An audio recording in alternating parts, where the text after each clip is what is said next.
We've already touched on chemical formulas, but let's look at them a little more closely. Note that we aren't trying to name them yet. This section exists so that everyone can determine the number of each type of atom in the formula confidently before they have to do something like calculate the molar mass of that compound. Let's start with a well-known diatomic compound, carbon monoxide. Right now, you should be able to tell me that this is a molecular compound because both carbon and oxygen are nonmetal elements found up and to the right of the stair step on the periodic table. They were found under that blue triangle from the videos in the first subsection. Eventually, you too will be able to name this carbon monoxide, but for now, let's focus on the number of atoms and working towards the chemical formula. Now again, Lewis structures won't show up until Module 6. If the lines and the dots don't make sense yet, that's more than fine. Your focus should be on the C and the O and how many of each there are. In looking at the structure of the molecule, we notice that there's a single carbon atom and a single oxygen atom. We don't need to worry about including the type of bond, what looks to be the identically equal to sign, or the lone pair. These are the groups of the two dots in our formula. Our chemical formulas will only describe atom count. As we'll see in Module 6, the chemist will know how to get to the correct structure from that atom count. So this is going to make our chemical formula CO, since there is one of each type of atom. Remember that you'll never write in a 1. They are going to be implied. So C1O2 is actually incorrect.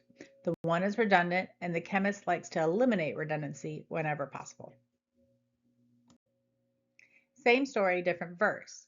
Here we have another molecule because, again, carbon and oxygen are both nonmetal elements. In looking at the structure of the molecule, we see that there is still a single carbon atom, but now we have two oxygen atoms. This molecule and the first one we saw behave very differently, even though they both involve only carbon and oxygen atoms, and we need to tell the chemist what they're working with. The easiest way to do that is through the chemical formula, which in this case is CO2. If there is more than one of any type of atom, that atom will have a subscript behind it to indicate the number. In this case, a 2 for the oxygen. There is still the implied 1 with our carbon. Often our molecules will be large, and it's going to be harder to get from a picture to a formula, as is the case with hemoglobin B here. In these cases, you'll be expected to tell me how many of each type of atom there are in your compound, and the formula is an easy way to do that.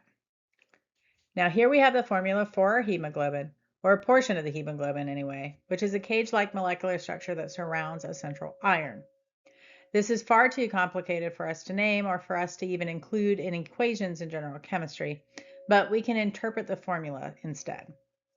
Hemoglobin contains 34 carbon atoms, 32 hydrogen atoms, 4 nitrogen atoms, 4 oxygen atoms, and a single iron atom. It's easy to see a formula like this and panic, but I encourage you to pause and not get caught up in the complexity of said formula. We still just have types of atoms, indicated by chemical symbols, and numbers of atoms, indicated by those subscripts. It doesn't matter how many of those symbols there are or how large the subscript is.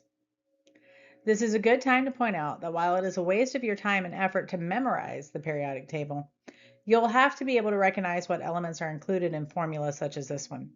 This one includes some elements whose name and formula seemingly match poorly, like our iron. Now let's complicate things just a touch.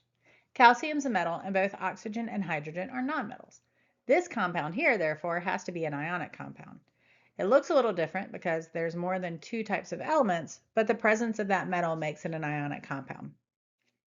This formula involves ions, specifically polyatomic ions, and ions are going to make more sense when you get to section N.2. For now, focus on the count and try to avoid getting lost in the weeds. So for a bigger picture story, sometimes we're going to have groups of atoms that interact with each other first and then go find something else to interact with, such as these OH groups that you can see in the parentheses. Hydroxide, or OH, is a polyatomic ion, or a group of atoms that share an electrical charge and interact with ions of opposite charge as a group. Specifically, this is an H2O molecule that's lost a hydrogen atom. More on polyatomic ions in section N.2. Now, all of that's to say that this compound would end up looking something similar to this. The hydrogen atoms play directly with the oxygen atoms, but they don't directly interact with that central calcium. Notice that there are two groupings of oxygen and hydrogen that are presented here as mirror images of each other. The set of parentheses with the two outside of it denote this fact. Now again, this should make a bit more sense in the next section. For now, know that this is why you will sometimes see a set of parentheses in a chemical formula, and that the subscript on the outside of that parenthesis tells you how many of that group are present. That subscript applies to everything inside the parentheses. Despite my just showing you one, Lewis structures aren't super useful for ionic compounds because they're a bonding model and not a transfer model. And you're not going to be expected to know how to draw one of those yet. So how do you deal with parentheses if you don't have a picture? Well, first, deal with anything that isn't inside the parentheses first, which in this case is just the one calcium atom. Just because things got more difficult somewhere doesn't mean that it gets more difficult everywhere. Now on to the next part. The subscript on the outside of the parentheses applies to everything inside of that parenthesis. Or in other words, you distribute that 2 that is outside to everything that is inside. In this case, since all of the subscripts inside are 1, we end up with 2 of everything.